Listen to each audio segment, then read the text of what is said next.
Sveiki, mano brangieji. Šiandieną turėsime spalio mėnesio prognozę, kurią reikia žiūrėti kaip visada pagal savo 3 pozicijas – Saulės ženklą, Mėnulio ženklą bei ascendentą. Kiekvienos savaitės raktinius žodžius užsirašyti į užrašinę ir dar nukeliauti ir pasižiūrėti jaunaties bei pilnaties prognozes, taipogi pagal 3 zodiako ženklus. Ir tokiu būdu jūs turėsite labai detalų mėnesio vaizdą. Suprasite savo kiekvienos savaitės, kiekvieno mėnesio pamokas, kurias svarbu praeiti teisingai. Ir manau, kad kiekvieną mėnesį su tais užrašais jums pavyks pragyventi sąmoningiau, priimti teisingus sprendimus ir tikslingai judėti savo tikslų link. Na, o dabar šiek tiek laiku nukeliaukime į lapkričio mėnesį. Pas mus nuo lapkričio 9 iki lapkričio 29 bus retrogradinis Merkurijus. Merkurijus keliauja atgal, tai nėra geras laikas naujoms pradžioms arba pirkiniams. Kaip žinome, Merkurijus veikia ilgiau, jo pašalinis poveikis jaučiasi ilgesnį laiką, tad jau nuo spalio 26 dienos iki gruodžio 13 dienos visą tą laikotarpį jūs tikėtina, kad jausite retrogradinį Merkurijų. Tai dabar kalbant apie kalėdinės dovanas, kas mėgsta jas pirkti anksčiau laiko, tai jums teks pirkti arba spalio mėnesį, arba laukti gruodžio 14-15, nuo tų dienų jau jūs galite pirkti dovanas. Jeigu pirksite per retrogradinį Merkurijų, tai tada galima pirkti tik tokius daiktus, kurie turi didžiulės nuolaidas. Jeigu pasitaikys jums juodasis penktadienis, kažkokios tai ypatingai didelės akcijos, tuomet galite pirkti, kad net jeigu ir pasigailėsite dėl pirkinių, tai bent jau, sakykime, finansiškai per daug nebūsite nuskriausti. Bet šiaip viską, ką perkam per retrogradinį Merkurijų, dažniausiai mūsų artimiesiems nepatinka ir pinigai būna išleisti kaip į balą. Tai jeigu norite išmokti pirkti dovanas per retrogradinį Merkurijų, kad jūsų pinigai nenueitų per niek, tai rekomenduoju įsigyti elektroninėje parduotuvėje būtent retrogradinio Merkurijaus įrašytą paskaitų ciklą, tiesiog 3 valandų informacija, kurią galite suklausyti kaip podcastą ir ten išgirsite visas paslaptis, į ką reikia atkreipti dėmesį, kokios dovanos būtų protingiausios, nes ne visada pasiseka, sakykime, išvengti to retrogradinio Merkurijaus. Kelionėms, naujoms sutartims, būsto pirkimui, automobilio pirkimui, viskam, kas labai brangu, nerekomenduoju pirkti. Nebent jums trūksta galvos skausmo gyvenime, tai galite priimti tokį iššūkį, bet po to kiek metų gali tęstis jūsų problemos, tai geriau, sakykime, atidėti rimtus pirkinius. Jeigu turėsite operacijas, keliones, taipogi rekomenduoju įsigyti paskaitų ciklą. Tai 10 metų patirtis, analizė, kiekvieną retrogradinį Merkurijų yra sudėta būtent į tą 3 valandų ciklą. Perklausę informaciją, jūs pilnai visam laikui suprasite, kaip jisai veikia, perprasite būtent jo poveikį ir kaip jo išvengti ir tokiu būdu galėsite padėti ne tik savo, bet ir savo artimiesiems, kurie net ir nežinodami apie retrogradinį Merkurijų vis tiek jį jaus. Tai siūlau nesnausti spalio mėnesį ir jeigu turite kažkokių tai svarbių užduočių, nepalikite jų paskutiniai spalio savaitei. Na ir kaip visada, mano dėkingumas keliauja jums. Esu labai dėkinga už jūsų įsitraukimą. Be jūsų aktyvumo šis kanalas tikrai taip ilgai negyvuotų. Tai didelis ačiū jums už tokį palaikymą. Na, o naujus kanalo stebėtojus kviečiu prisijungti prie šios labai šiltos, motyvuotos ir sąmoningos bendruomenės, paspaudus prenumeruoti mygtuką. Na, o kas su manimi norėtų pabendrauti dar daugiau, tai kviečiu apsilankyti elektroninėje parduotuvėje paulinaoti.com ir ten tikiu, kad kiekvienas rasite jums pačią tinkamiausią paslaugą, kuri įneš į jūsų gyvenimą dar daugiau aiškumo. Na, o dabar keliaukime į jūsų tarologinę prognozę. Mergelės. Pagrindinis įvykis mergelėms spalio 1 savaitę.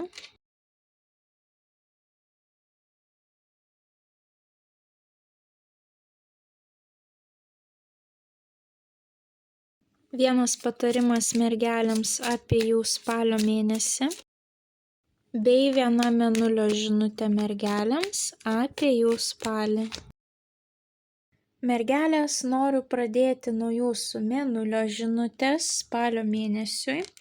Kągi mes čia turime? Vietoj klausimo, ar pakankamai dirbu, kad galėčiau ilsėtis, užduok klausimą, ar pakankamai pailsėjau, kad galėčiau dirbti. Ir va čia yra jūsų tokia raktinė frazė, kurią turite prisiminti visą spalio mėnesį. Kodėl tai yra svarbu? Nes jūsų mėnesio patarimų jums iškrito taurių tūzas.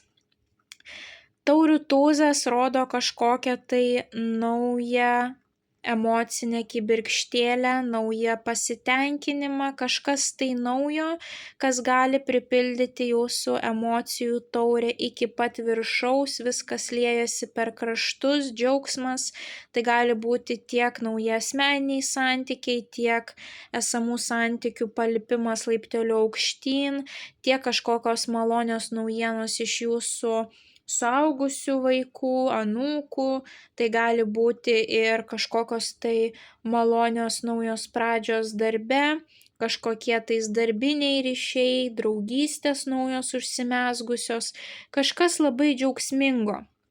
Bet tas džiaugsmingumas jūs gali šiek tiek apsvaiginti. Pradžioje jūs galite būti labai užsidegę ir jūs nepastebėsite, kad jūs prisėmėte per daug darbų. Na, pavyzdžiui, į jūsų gyvenimą ateina kažkoksai tai naujas žmogus, nauji santykiai ir iškart tiesiog jūsų energijos lygis pakyla, taip? Hormonai daro savo, jums yra įdomu, jums atrodo užtenka jėgų ir darbe, ir po darbo į pasimatymus nukeliauti. Bet jūs turite sąmoningai suprasti, paanalizuoti, ar jūs per daug ant savo pečių neužsikraunate. Tiek asmeniniuose santykiuose, ar viskas nevyksta iš jūsų pusės, kad jūs labai stengiatės. Tas pats ir su darbo aplinka. Net jeigu šiuo momentu jūsų energija trykšta per kraštus, tai nereiškia, kad šitie resursai yra neišsenkantys. Ir jums labai svarbu laiku save sustabdyti. Net jeigu turite tą energiją tuo momentu, netaškyti bereikalingai, taip pasiemant per didelį kiekį atsakomybių. Tai mėnesis bus nuostabus, jūs turėsite labai gražių, pozityvių akimirkų, bet jūs turite save sukontroliuoti ir nepamiršti, kad jūsų energija kažkada baigsis. Taip, kad bereikalingai neprisimkite per didelio kiekio atsakomybių spalio mėnesį. Tai bus jums labai svarbu ir matoma ne vieną savaitę. Ir jeigu jums bus neaktuali meilės tematika, tai vėlgi kaip siejasi tas klausimas, ar pakankamai pailsėjau, kad galėčiau dirbti, ir tas jūsų taurių tūzas. Rodo, kad žiūrėkite į gyvenimą paprasčiau. Taurių tūzas yra labai jausminga korta, linkusi žiūrėti į gyvenimą per rožinius akinius, atsipalaiduoti, pasimėgauti, pailsėti. Taurių tūzas nėra sunkaus darbo korta, tai yra mėgavimosi gyvenimų korta. Dėl to spalio mėnesį vietoj arimo kaip arklys pasistengkite paimti į save, sugerti tą taurės tūzo energetiką, kad aš sau leidžiu atsipalaiduoti, aš sau leidžiu pailsėti, aš sau leidžiu pasidėti, pasvajoti ir nieko nedaryti, taip? Tai tokios jūsų pagrindinės užduotis bus spalio mėnesį ir pas jūs mėnesis dalinasi ne taip 1, 2, 3, 4 savaitė, o pas jūs mėnesis labiau dalinasi taip. Tas, kas vyks 1 savaitę, gali pasikartoti 3 savaitę, kas vyks 2 savaitę, greičiausiai gali pasikartoti ir 4 savaitę, arba bus tam tikras tęsinys, kas prasidėjo 2, užsibaigs paskutinėje savaitė, o čia jau jum pamokos vos ne tos pačios gali būti. Pradėkime tuomet nuo jūsų pirmosios savaitės. Viduryje mes turime taurių karalių. Taurių karalių vandens stichijos vyras gali būti, Skorpionas, žuvis, vėžys. Tai gali būti tiek jūsų artimasis, tiek jūsų nauja simpatija, tiek žmogus dirbantis su žmonių emocijomis. Pavyzdžiui, vyras psichologas, psichoterapeutas, tarologas, astrologas, gali būti ir vyrukas menininkas, nes būtent vandens stichija atsakinga už jausmus, emocijas ir meną, kūrybą. Tai vat toks žmogus prie jūsų bus pirmąją savaitę, jisai bus įsivėlęs į tą jūsų pirmosios savaitės įvykį, tai gali būti ir nauja simpatija, nes mes matome šalia iškrito lazdų valetas, o lazdų valetas gali rodyti naują aistrą kažkokią tai atsiradusi, tam tikrą seksualinį potraukį, tam tikrą aistrą, užsidegimą, taip. Taipogi lazdų valetas reprezentuoja ir vaikus arba mokinius, kurie daro pirmuosius žingsnius, kurie dar nežino, kaip viską daryti, bet jie bando, daro, klysta, vėl daro. Ir ką mes matome? Šitoje pusėje mes matome būtent tą lazdų valetą, taip, moteris su viena lazda. Tuo tarpu šitoje pusėje mes matome lazdų 10, žmogų su 10 lazdų, tai yra pats didžiausias užimtumas, didžiulis darbo krūvis ar didelis kiekis veiklų, kurias reikia padaryti. Čia pas jūs gali būti tokia situacija, jeigu, pavyzdžiui, tai yra santykiai su šiuo vyruku, pasižiūrėkite, kad visa iniciatyva, visa energija nekeliautų tik iš jūsų pusės. Kad nebūtų to disbalanso, taip, kad vienas žmogus atsineša su savimi tik vieną lazdą, o kitas žmogus tempia viską ant savo pečių, taip. Į šitą labai svarbu atkreipti dėmesį. Būtent iš asmeninių santykių perspektyvos, taip. Kas dar gali būti? Gali būti, kad tai yra mokinys, kurį jūs turite apmokyti, taip, galbūt jūsų darbe naujas kolega ar jūsų versle, bet kas gaunasi, vėlgi, kol šitas mokinys mokosi, jo niekuo neapkrauna, tuo tarpu visas krūvis keliauja jums, taip. Vėlgi turite pasižiūrėti, kai iškrenta lazdų 10, reikia dalį darbų kažkam deleguoti, kad nuimtumėt per didelį krūvį nuo savo pečių. Ar jūs turite pasakyti darbdaviui, kad aš nespėsiu į šiuos terminus, reikia dalį užduočių kažkam perduoti, arba tuomet nukeliam tam tikrus terminus, atidedam, aš nespėju. Ar prašyti pagalbos namuose, kad žmonės padėtų jums, šeimos nariai bent jau namuose, taip, kad šeimininiai reikalai taipogi nekeliautų ant jūsų pečių. Kas dar gali būti, kad tai yra jūsų meilės objektas ir pas jūs gimsta aistra, taip, tas susižavėjimas pirminis, hormonai pradeda kurti jūsų kūne uraganą ir gaunasi, kad jūs turite labai didelį kiekį energijos ir jūs nusprendžiate tą energiją kažkur dėti ir jūs tiesiog darbe prisiemate didelį kiekį atsakomybių. Tai vat nedarykite to, net jeigu jūs įsimylėjote, taip. Ar atsirado, pavyzdžiui, kažkokia tais motivacija darbe, pavyzdžiui, pakeičia kažkokias tai sąlygas ir jūs suprantate, kad šitos sąlygos labai motyvuoja dirbti, vis tiek neraukite taip su pilnu pajėgumu pačią pirmąją savaitę, nes galiausiai jūs galite, tiesiog stipriai susilpninti savo imunitetą, taip. Tai vat labai svarbu laikyti tą balansą. Jeigu tai yra 2 žmonės dirbantis kolektyve, pasidalinkite sąžiningai užduotimis. Jeigu pas jūs atsirado kažkokia netikėta motyvacija, ugnelė, ar tai dėl asmeninių santykių, ar dėl pagerėjusių darbo sąlygų, nesvarbu, sąmoningai žiūrėkite į save, į savo kūno pajėgumus, neištaškykite visos energijos taip netikėtai pirmąją savaitę. Galbūt jums kažką reikės mokyti ir visas krūvis ant jūsų.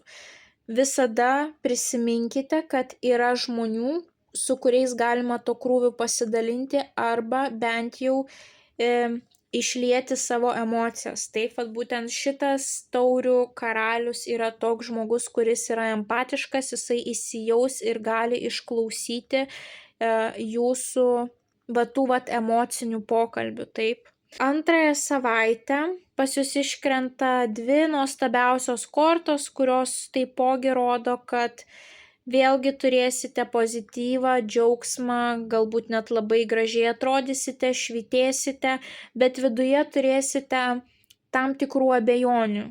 Bijote galbūt atsisakyti komforto ir pasirinkti naują kelią. Bijote galbūt kažką naujo pradėti, taip. Išorėje antrąją savaitę viskas bus nuostabu, bet viduje kartais pas jūs atkeliaus tam tikros dvejonės, abejonės, ką pasirinkti, ką daryti toliau. Ir rezultatas greičiausiai tų dvejonių, abejonių pasimatys pačioje paskutinėje savaitę. Bet pradėkime nuo pradžių. Antrąją savaitę jums iškrenta didysis arkanas Saulė. Pati pozityviausia korta, beveik neturi jokio negatyvo, gera sveikata, aiškumas, kadangi Saulė šviečia dieną, mes viską matome aiškiai, viskas aplink jūs atrodo aišku. Gera finansinė padėtis, jūs galite būti labai matomi, žinomi, jūs galite traukti žmonių dėmesį, gražiai atrodyti, labai pozityvūs, viskas nuostabu, taip. Tuomet monetų devynetas, moteris, kuri atrodo labai gražiai, kuri turi pakankamai pinigų, kad palepintų save, nusipirktų kažkokių tai prabangos prekių, nepergyvena, kad jai neužteks ant duonos jai užteks, pinigų yra, jinai turi tą finansinį stabilumą po kojom ir statusą, dėl to jinai gali atsipalaiduoti ir tiesiog mėgautis, taip. Tai vat pačios dvi nuostabiausios kortos, gali būti ir kažkokie tais finansiniai atlygiai antrąją savaitę, bet kažkas viduje jums neduoda ramybės, nes jums iškrenta kardų dvejetas, kuris rodo, kad žmogus delsia ir nepriema sprendimo. Ir taipogi jisai savo užsiriša akis, apsimesdamas, kad problema neegzistuoja, taip. Tai vat iš išorės jūs galite atrodyti su statusu, jūs turite komfortą, jūsų finansinė padėtis puikiai, viskas gerai, bet viduje yra kažkokios abejonės. Galbūt jūs suprantate, kad jau toje vietoje visko pasiekėte ir reikia kažką keisti.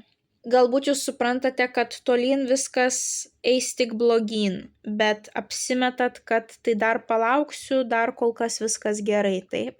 Na, kažkokios va tokios situacijos, tai gali būti net dvi skirtingos gyvenimo sferos, taip. Va šiuo metu jūs, pavyzdžiui, einate į darbą, viskas nuostabu, gerai atrodote, visi jumis žavisi, puikūs rezultatai darbe, bet, pavyzdžiui, jūs neramina jūsų asmeniniai santykiai, taip. Arba atvirkščiai. Na, kažkur kažkokios tai abejonės, gali netgi tai būti, kad jūs gavote nuostabų rezultatą ir pas jūs atsirado baimė, kad o kas toliau?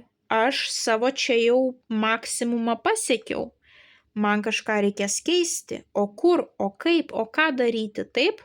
Atsiranda kažkokios tai abejonės, bet išoriai viskas puiku. Ir pirmąją savaitę šiaip pas jūs irgi viskas puiku, jūs galite net, pavyzdžiui, nepajausti to krūvio, jeigu pas jūs tikrai atsiranda ta motyvacija, aistra, jūs galite taškyti tą savo energiją, bet tai vėliau gali labai stipriai pasijausti, kad jūs per daug savo resursų ištaškėte, taip.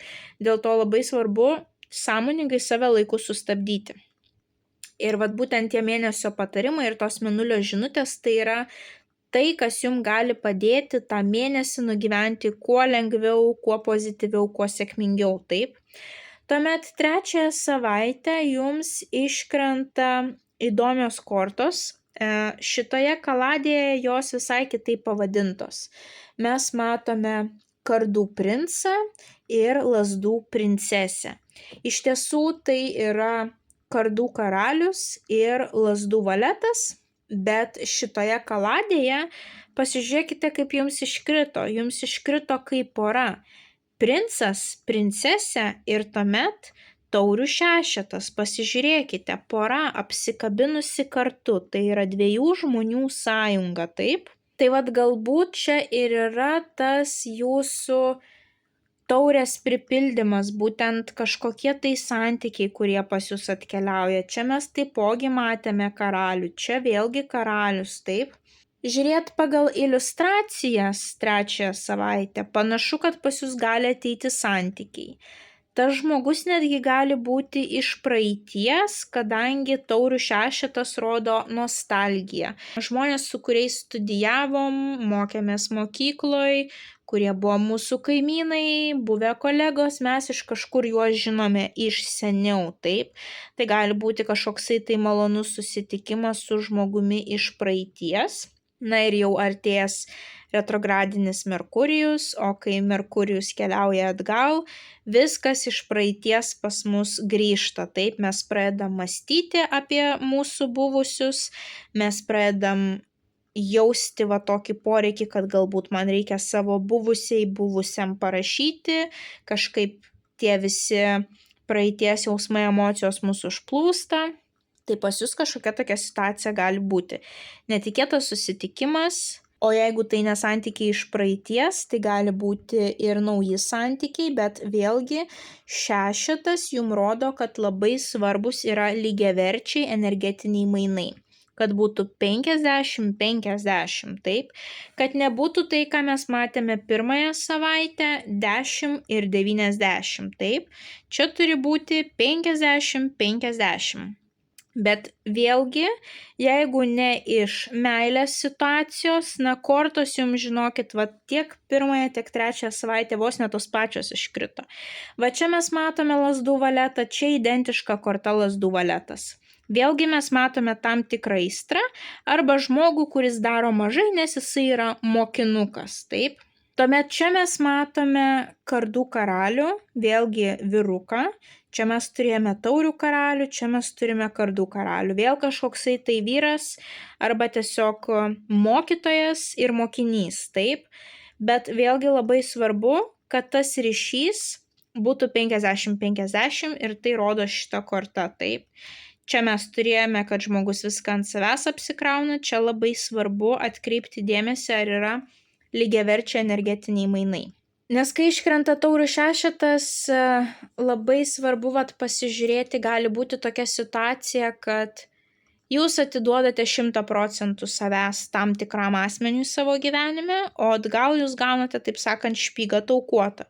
Žmogus nei jūsų išklauso, nei apskritai nori išgirsti, ką jūs sakote, galbūt visada kalba tik apie save. Atgal jokių dovanų nedovanoja. Susitikti nekviečia, taip.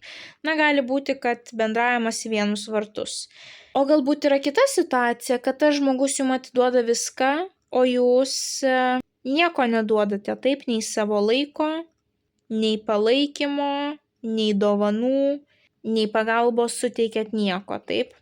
Tai tiek pirmoji, tiek antroji savaitė, nesvarbu, ar tai yra darbinė aplinka, ar tai yra asmeniniai santykiai, ar tai yra ryšiai su draugais, ar tai yra verslo partnerystė, prisiminkite energetinius mainus. O kažkam tai gali būti tiek pirma, tiek trečia savaitė, kad jūs susitinkate su tam tikru vyruku, pas jūs vėl atsiranda aistra, jūs prisimenat galbūt kažką iš praeities arba tiesiog bandote kurti santykius, taip, ir pas jūs atsiranda daug energijos, daug užsidegimo, dėl to lazdų valeto, taip, pas jūs atsiranda ta aistra, užsidegimas ir vėl mes matome žmogų ir vėlgi yra tam tikras ryšys. Na ir dabar keliaukime prie jūsų paskutinės savaitės, kuri labai rišasi su jūsų antrąją savaitę. Vėlgi čia mes galime matyti panašią energetiką. Jeigu čia mes turėjome kardų dvejetą, čia mes turime monetų dvejetą. Jeigu čia buvo abejonės, nenorėjimas matyti aiškiai situacijos, tai paskutinėje savaitę mes vėlgi matome tam tikrą balansavimą tarp dviejų. Gali būti, kad jūs vengiate pasirinkti, dėl to jums tenka visas savo jėgas atiduoti tiek ten, tiek ten. Na, pavyzdžiui, tiek savo individualiai veiklai, tiek samdomam darbui. Tiek pilno etato darbui, tiek pusės etato darbui. Kažkokios tai veiklos, kuriom jūs po vienodai turite paskirti savo laiko ir energijos. Tai gali būti ir analizė, jeigu čia žmogus dar bijojo pasirinkti ir visiškai užsirišo savo akis, tai čia jau moteris pradeda svarstyti, kuris variantas iš materialios pusės jai būtų geresnis. Galbūt tai yra pasirinkimas tarp dviejų vyrų, taip mes turėjome čia kardų karalių, čia taurių karalių, galbūt tai yra sprendimas, pavyzdžiui, ar naudinga man pasilikti šiame darbe, tai jeigu čia dar net nesinorėjo įsileisti į galvą tokios minties, tai jau paskutinėje savaitė jūs jau pradedat logiškai mąstyti, analizuoti, kuris variantas būtų geresnis. Taipogi mes čia turėjome Saulę, kuri yra aiškumo korta, kad situacija yra visiškai aiški ir nėra jokių ten paslėptų kažkokių tais jums nežinomų dalykų, kėslų ir taip toliau. Čia mes turime kardų tūzą. Kardų tūzas yra kažkas tai naujo susijusio su komunikacija. Tai gali būti pagaliau toptelė į galvą mintis, ką reikia daryti. Pagaliau sulaukėte skambučio, kuris visiškai išaiškina visus neaiškumus, kas jums ten buvo abejotina. Galbūt kažkokį tai elektroninį laišką gaunate su svarbia žinia. Taip, kardų tūzas rodo situacijos aiškumą, logiką. Ir vienintelis, kas skiriasi, taip mes turime tam tikrą balansavimą, dvejojimą ir situacijos aiškumą. Tai vienintelė korta, kuri jau šiek tiek pakeičia jūsų energetiką, tai yra, čia mes turėjome komfortą, moteris buvo savo statuse ir komforte ir dar galvojo, kol yra pinigų, kol yra toks mano statusas, gal aš apsimesiu, kad problema neegzistuoja, nors, pavyzdžiui, galbūt jau man čia nelabai patinka dirbti, bet aš apsimesiu, kad viskas gerai. Tai paskutinėje savaitę monetų 9 tampa monetų 5, o monetų 5 jau rodo, kad pinigų trūksta.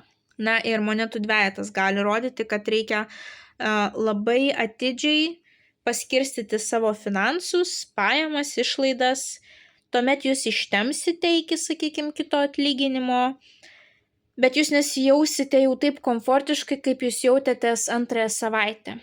Ir panašu, kad jums labai reikia pasijausti, kad iš po jūsų kojų dingo tas stabilumas, nes būtent tas monetų 5 ir pagaliau priveda jūs prie to aiškumo, ką reikia daryti toliau. Jeigu mes čia turėjom aiškumą, komfortą ir abejonės, ką pasirinkti, čia mes jau turime svarstymą, komforto praradimą ir aiškumą, ką daryti toliau. Ir tas kardas gali kažką nukirsti. Pavyzdžiui, jūs galite suprasti, kad jūs ir ten atiduodat jėgų, ir ten atiduodat jėgų, o rezultato nėra, stabilumo nėra. Ir jūs suprantate, kad nebetaškysiu aš daugiau savo energijos, nebeikvosiu, jeigu man tai neapsimoka finansiškai. Ir jūs, pavyzdžiui, galite pasakyti, kad viskas, taip, jūs nukertat tam tikrus ryšius, arba jūs kaip tik pasirenkat pasirašyti naujas sutartis, eiti į naują darbą, taip kažką tai keisti savo gyvenime. Arba, pavyzdžiui, jūsų finansinė padėtis čia prasta ir jūs pradedat skaičiuoti, kas jums apsimoka, kas jums neapsimoka ir jūs suprantate, kad galbūt tas darbas jums visiškai tiek jėgų ištaškot, o naudos neatneša. Arba jūs turėjote 2 kažkokius tai šaltinius, iš kuriuo ateidavo pajamos, taip, ir jūs suprantate, kad vienam jūs skiriate mažiau laiko ir atneša daugiau pajamų, kitam jūs skiriate daug laiko ir pajamų nėra, galbūt jo reikia atsisakyti, taip. Ateina kažkoksai tai aiškumas, būtent dėl tų finansinių reikalų jūs pagaliau galite suprasti, kad kodėl aš čia esu, kam čia tai reikalinga, aš negaunu norimo rezultato grįžtamojo, taip. Gali būti ir pagal monetų 5 suprastėjusi sveikata. Ir, pavyzdžiui, suprastėję sveikata, jums reikia pasiimti nedarbingumą, dėl to jums sunkiau sudurti galą su galu, o kardų tūzas gali reikšti, pavyzdžiui, operaciją arba tam tikrus dokumentus, kuriuos po to, pavyzdžiui, reikia pristatyti savo darbovietėj, taip dėl to, kad jūs turite nedarbingumą, taip tie medicininiai išrašai ar dar kažkas tai, ką reikia sutvarkyti grįžus po nedarbingumo. Tai, pavyzdžiui, gali būti, kad pirmąją savaitę jūs turite užsidegimą, jūs save spaudžiate, antrąją savaitę jūs visi giria, kokie jūs šaunuoliai, kaip jums sekasi ir jūs jau jaučiate, pavyzdžiui, kad jūsų energija senka, bet apsimetat, kad ne, viskas gerai, kol mane giria, kol nusimato labai aukštas atlyginimas, aš spausiu save iki galo. Ir trečiąją savaitę dar yra tas užsidegimas, sakykime, ir viskas vystosi neblogai, taip kažkokie tai malonūs ryšiai, visa kita. Ir paskutinėje savaitę kerta per sveikatą tas toks nepaskaičiuotas ištaškymas savo energijos ir jau reikia mąstyti, ką daryti, taip. Ir jūs suprantate, kad, ir kur jūs atvažiavote. Greičiau jūs niekur neatvažiavote, jūs susidirbote, bet paskutinėje savaitėje jūs dirbti negalite, jums ten moka valstybė 60% nuo jūsų atlyginimo, 100% jūs jau neužsidirbsite ir galutinėme rezultate jūs per mėnesį daugiau neužsidirbote. Jūs tik ištaškite savo sveikatą, dabar dalį to atlyginimo reikės atiduoti gydymuisi. Suprantate, apie ką aš kalbu, taip, netaškykite bereikalingai, saugokite save, ieškokite, kam jūs galite deleguoti dalį savo krūvio, labai sąmoningai žiūrėkite, kiek jūs galite pasimti ant savęs. Kai sveikatos nebebus, darbdaviam jūs nebūsite reikalingi, taip, greičiausiai visi žino, kad pakeičiamų nėra. Taip, kad saugokite savo sveikatą ir žiūrėkite, jeigu atsiranda tam tikra aistra įkvėpimas, tai galbūt nukreipkite tą aistrą į sportą, į kažkokius santykius su šeimos nariais, bet netaškykite visos tos aistros darbe, taip. Labiau žiūrėkite į spalio mėnesį atsipalaidavę, taip. Labiau fokusuokitės į santykius, į jausmus, į emocinį ryšį su žmonėmis, o ne į skaičius, rezultatus, taip, nes labai save galite bereikalingai ištaškyti. Bet iš gerosios pusės, jeigu jūs sąmoningai paskirstysite savo energiją, tai tokiu atveju jums gali būti kitoks variantas, kad paskutinėje savaitė jūs suprantate, kad jūsų tos pastangos vis tiek neatsiperka, galbūt ateis kažkokia tai žinia, pavyzdžiui, kad keičiasi premijų skaičiavimas darbe, keičiasi atlyginimų skaičiavimas, kažkas, kas jums bus tas galutinis ženklas, kad supratau, viskas, ties čia ir baigėsi mano šitas kelias, kažką reikia keisti. Tai dar kartą prisimenam Mėnulio žinutę. Pamoka, kurią turite suprasti, kad jūs esate patys svarbiausi sau, patys mylimiausi ir reikia rūpintis savimi. Ir vietoj klausimo, ar pakankamai dirbu, kad galėčiau ilsėtis, užduokite savo klausimą, ar pakankamai pailsėjau, kad galėčiau dirbti. Ir parodykite meilę sau, būtent taurių tūzas.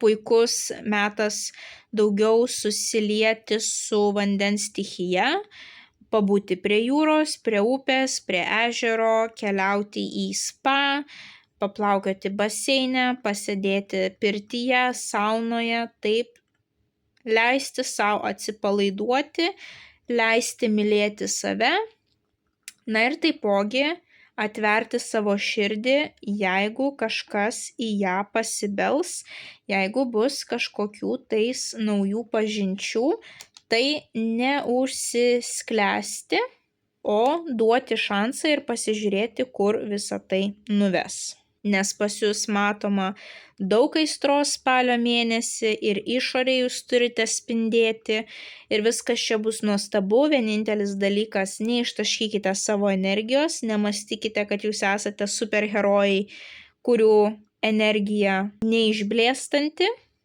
Ir tiesiog jeigu jausite, kad kažkas jūsų gyvenime jūsų netenkina, tai paprašykite dar vieno ženklo iš gyvenimo, ką jums reikia daryti ir panašu, kad paskutinėje savaitę tas aiškumas ateis ir jūs jau galėsite nuspręsti, ką daryti toliau.